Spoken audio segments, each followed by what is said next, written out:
Sir budget வந்து தமிழ்நாடு சிறப்பாக இல்லைன்னு சொல்லி முதலமைச்சர் சொல்லியிருக்காரு சார். ஆனால் நம்முடைய பட்ஜெட்டை பொறுத்தவரை இந்த ஆண்டு 53 லட்சம் கோடி ரூபாய் செலவு செய்திருக்கக்கூடிய பட்ஜெட்டு.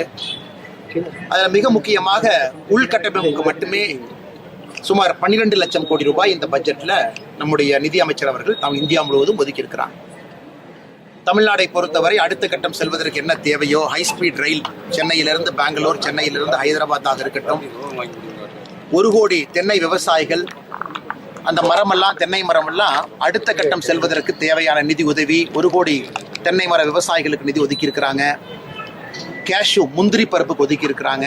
இதெல்லாம் கூட இந்தியா முழுவதும் நாட்டில் இருக்கக்கூடிய தென்னை விவசாயிகள், முந்திரி விவசாயிகளுக்கு பெரிய பயன் கிடைக்கும். ஆதிச்சநல்லூர் அங்க இருக்கக்கூடிய நம்முடைய தொன்மையை பறைசாற்றக்கூடிய பகுதிக்கு சிறப்பு நிதி ஒதுக்கி இருக்கிறாங்க. அதனால் இந்த பட்ஜெட்டை பொறுத்தவரை எல்லா ஆண்டும் தமிழகத்துக்கு உள்கட்டமைப்புக்கு அதிக நிதி ஒதுக்குறாங்களோ இந்த ஆண்டும் ஒதுக்கி இருக்கிறாங்க. அதனால் சிறந்த பட்ஜெட் தான், இந்தியா முழுமைக்கும் சிறந்த பட்ஜெட். வழக்கம் போல நான் காவடி வைத்துக் கொண்டு அரசியல் பேச விரும்பல, இன்னைக்கு அதுக்கான நேரம் இல்லை. அதனால மாண்புமிகு முதலமைச்சர் அவர்கள் சில குற்றச்சாட்டுகளை வைத்திருக்கின்றார்கள், எப்பொழுதும் அரசியல் காரணத்துக்காக வைக்கிறது தான். ஆனால் இந்த பட்ஜெட்டை முழுமையாக பார்க்கக்கூடிய எல்லா சொந்தங்களுக்கும் தெரியும், எல்லா ஆண்டும் எப்படி சிறப்பாக உள்கட்டமைப்பை மேம்படுத்தணுமோ இந்த ஆண்டும் அதே போல ஒரு பெரிய பட்ஜெட்டை நிர்மலா சீதாராமன் அவர்கள் கொடுத்திருக்கிறாங்க.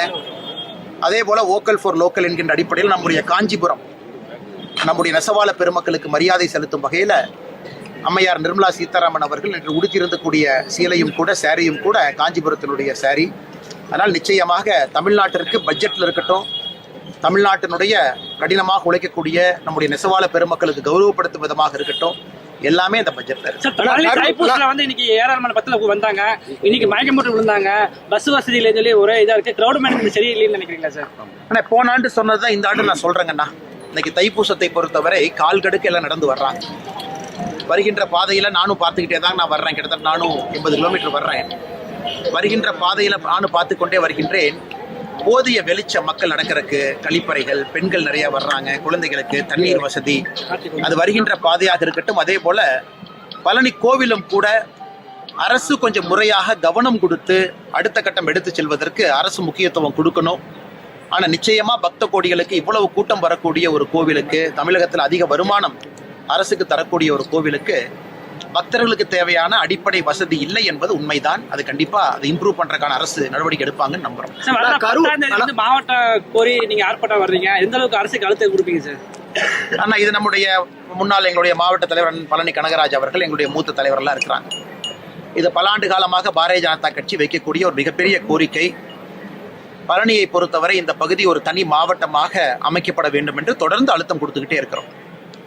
ஆனால் எப்பொழுதுமே தேர்தலுக்கு முன்பு சொல்லுவாங்க, அதன் பிறகு மறந்து விடுவார்கள். அதனால தான் இந்த முறை பிப்ரவரி 10ஆம் தேதி பழனி மாநகரத்தில் நம்முடைய பழனி சொந்தங்கள் எல்லாம் ஒன்றாக இணைந்து ஒரு மிகப்பெரிய அரசுக்கு எச்சரிக்கை கொடுக்கும் அளவுக்கு ஒரு ஆர்ப்பாட்டம் நடக்க இருக்கிறது. நானும் அதில் கலந்து கொள்கின்றேன் நம்முடைய காவி சொந்தங்களோடு. அதில் பொதுமக்களும் பெரும் திரளாக பிப்ரவரி 10ஆம் தேதி பழனியிலே நீங்கள் கலந்து கொள்ள வேண்டும் என்கின்ற அன்பான வேண்டுகோளை இந்த நேரத்தில் வைக்கிறோம். ஆனால் கரூர் சட்டவிரோத கல்குவாரிக்கு எதிராக வந்து செய்தி எடுத்த செய்தியாளர் மீது ரொம்ப அதில் வந்து அவங்க வந்து மருத்துவமனையில் அனுமதிக்கப்பட்டிருக்காங்க. அவங்க மீது வந்து வழக்கே இது வரைக்கும் பதிவு பண்ணலாங்கண்ணா, எப்படி பார்க்குறீங்கண்ணா? நாங்கள் நேற்று அதை பற்றி பேசியிருந்தோங்கன்னா, குறிப்பாக நம்முடைய செய்தி சேகரிக்கக்கூடிய நம்முடைய நண்பர்கள் நிறைய ரிஸ்க் எடுத்து செய்தி சேகரிக்கிறாங்க. இங்கே மைக்கு பிடித்திருக்கக்கூடிய நியூஸ் தமிழ் 24/7 அந்த செய்தி குழுமத்தினுடைய அன்புக்குரிய நிருபர் அவர்கள் ஒரு சட்டவிரோதமாக இயங்கக்கூடிய கல் குவாரியை படம் பிடித்து காட்ட போகிறாங்க. அவர் ஒரு கும்பல் வந்து அடித்து காயப்படுத்தி அவரை கடத்திக்கிட்டு போய் கிட்டத்தட்ட 2-3 மணி நேரம் அவர் எங்கே இருக்கிறாருன்னு கூட நமக்கு தெரியல. அதன் பிறகு அவர் மீண்டு வந்த பொழுது கூட உடல் காயத்தோடு தான் வந்திருக்கிறாங்க. எல்லோருக்குமே தெரியும், நான் சொன்னது போல இங்கே அரசியல் பேச விரும்பலைன்னா உண்மையான குற்றவாளி யார் என்பது எல்லோருக்குமே தெரியும். அந்த பகுதியினுடைய எம்எல்ஏ மீது எல்லாரும் குற்றம் சுமத்துறாங்க. நிறைய ஆடியோலாம் ரிலீஸ் பண்ணி டிவியில் போட்டிருக்கிறீங்க. இன்று செய்தியை சேகரிக்கக்கூடிய 4வது தூணாக இருக்கக்கூடிய இவ்வளவு பலம் இருக்கக்கூடிய ஊடக நண்பருக்கு இந்த நிலைமைனா சாதாரண பொதுமக்கள் நினைச்சு பாருங்க. உடனடியாக வழக்கு பதிவு செய்வது மட்டுமல்ல, கைது நடவடிக்கையும் எடுத்து முதலமைச்சரை பொறுத்தவரை எல்லோருக்குமான முதலமைச்சர் என்பதை முதலமைச்சர் அவர்கள் காட்டணும். குறிப்பாக ஒரு செய்தி சேகரிக்கக்கூடிய நண்பரின் மீது கை வைத்திருக்கின்றார்கள். அதற்கான கடுமையான தண்டனையும் பெற்றுக் கொடுப்பதற்கு தமிழக காவல்துறை நடவடிக்கை எடுக்கும். ஆனா இதெல்லாம் அரசியல் நாளைக்கு பேசுறோம்னா, இன்னைக்கு நீங்க நண்பர்கள் ரொம்ப நேரம் இருந்ததுக்காக தான் அந்த கேள்வியை சொன்னோம். இல்லாட்டி இன்னைக்கு ஆன்மீகம் மட்டும்தாங்கன்னு